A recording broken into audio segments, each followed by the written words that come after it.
Ayan, welcome pong muli. Nagbabalik pong muli ang inyong lingkod. Pahinga tayo ng konti kasi mainit.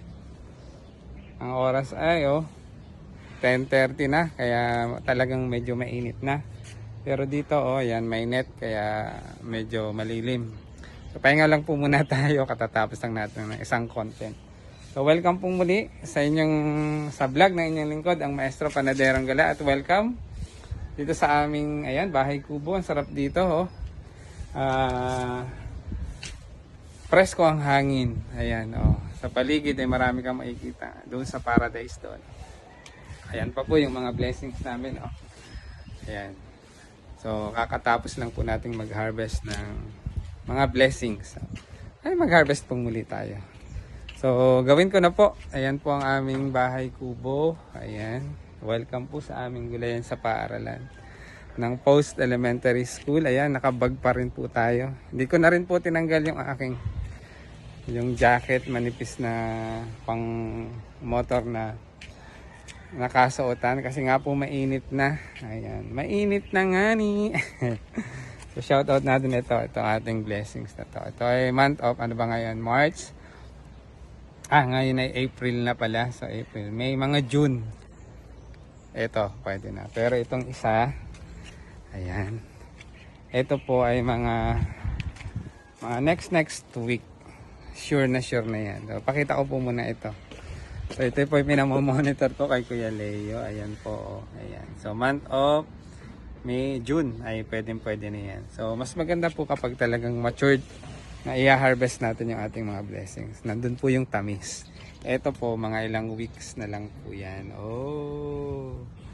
Ayan po. So kung magtatanong po kayo anong variety nito, ayan. So ito po ay lakatan na mga saging. Ayan, yung dalawang puno. Magkatabi. Nandito lang po yan sa gilid ng aming bahay kubo. Ayan, sa unahan naman po, nandito po yung mga blue tar natin. Yung pangalawang trellis namin. Nandun din po yung gulay na para kay ate. Nandun pa rin po yung isang puno ng lakatan. Pag hinarvest namin ito, ililipat po yung sako. So yung isa pong kaka-harvest lang po namin kanina ay latundan naman po yun. So meron po kami ditong saging na saba, latundan, lakatan, at meron din pong lagkitan. Ayan. Ayan, nung lagkit. Parang yang yabu. Sasabihin lang ng mga taga sa amin. Ayan, nung yabu. Ayan. So, tinitingnan ko po yung ating gulay na para kay ate, sayote, kung meron na nagpakitang bunga. Pero dahil, ayan, mainit na. So, at lalong iinit pa mamaya, ay i-harvest ko na rin po yung mga gaano kahaba ang sitaw mo, sir. Yung bunga ng sitaw. Okay naman. So mag-harvest tayo ng sitaw. Ito po ang ating sitawan. Dahil mainit na, wala ka bang sombrero, sir? Nakalimutan ko na. Suot. So, i-harvest na natin to. Sitaw. Kasi abutin tayo ng sobrang init. Thank you, Lord, for the blessings. Ayan, may aadobuhin na naman na sitaw. Yun lang talaga. Ayan, ang init. Ayan, ang init. Talagang mainit. Wait a minute. Sobrang init. Ayan, ito po. Ayan, Then mamaya yung mga napakalaki po ng epekto ng init, ng sobrang init sa mga halaman. Yung mga tanim po namin doon na pipino ay kumbaga po yung bunga ay sabi lang ay bansot. Parang yung parang si Maestro Panaderong Gala. Joke lang po. Ayan. Nagtatago tayo sa sobrang init. Pahinga kasi baka tayo ma-heat stroke naman. Ayan. So ayan po yung aming mga sitaw. Mainit lang kaya nagpahinga lang tayo ng konti. Ayan. So i-harvest na rin po natin yung ilang pirasong mga pipino. So sabi ko nga po sa sobrang init ay nababansot. Ito. Ayan. Maliit lang po. Hindi siya lumalaki. Pero yung nasa loob ng greenhouse sigurado lalaki yun. Tingnan nyo po ito. Napakalaki ng epekto ng sobrang init. Ayan, pero ito pwede natin siyang i-harvest. Isama natin sa salad. Ayan. Init.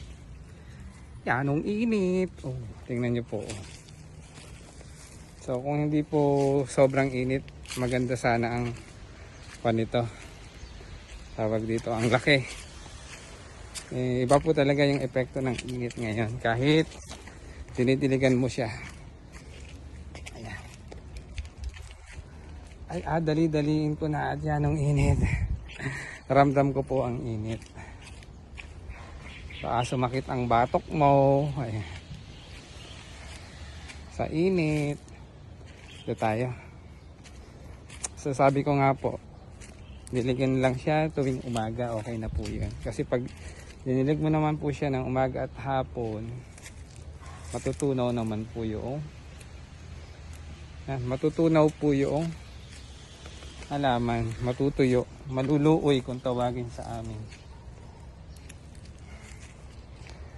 Harvest tayo ng mga blessings. Kung kanina prutas, ngayon naman ay gulay. Yan o. Pitasa ng pitasa. Ayan. Ito po meron ding mga insekto na. Linisin na lang natin, hugasan natin ng maayos. So dami o. Ayan. Oh. Ayan. Ito po yung mga insekto. Ganyan po ang mangyayari kapag talagang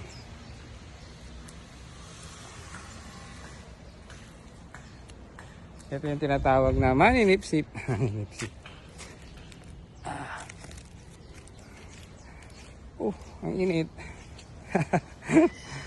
Yanong init. Sabihin lang, yanong init. Baya maestro panaderong gala. Sabihin lang ni ama, ay utoy magpandong.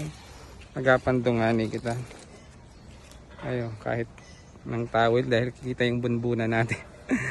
Ayan. Mainit na. Iba yung epekto ng init.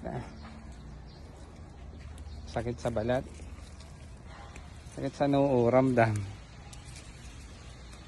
Oh, isang tali, sinong bibili ng sitaw?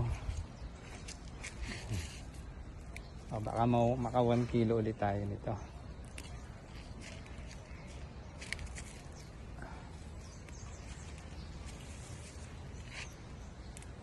So ito po yung kalaban ng mga sitaw. Ayan, yung insekto na yan, yung maninipsip. Ayan, tingnan nyo po yung kamay ko. May mga insekto yung iba.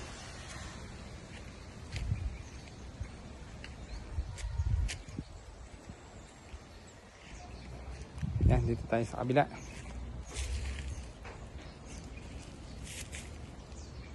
Ayan. Ayan. So, maka 1 kilo tayo, okay na. Oh, lubong sitaw.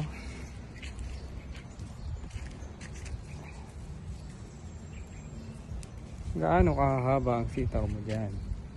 Maestro panaderong gala. Mag-harvest din tayo ng blue tar natin mamaya dahil naubos na ang aking stock sa bahay.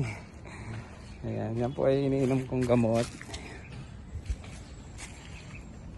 Ginagawa ko po siyang tsaa or blue ternate tea. Ayan. So, ulitin ko po, maraming benefits na makukuha. Kung nais nyo po, ayan, magpaalam lang po kayo dito sa aming gulayan sa paaralan. Pwede po kayong kumuha doon. Ayan, ng blue ternate. Ulitin ko nga po, ay binibahagi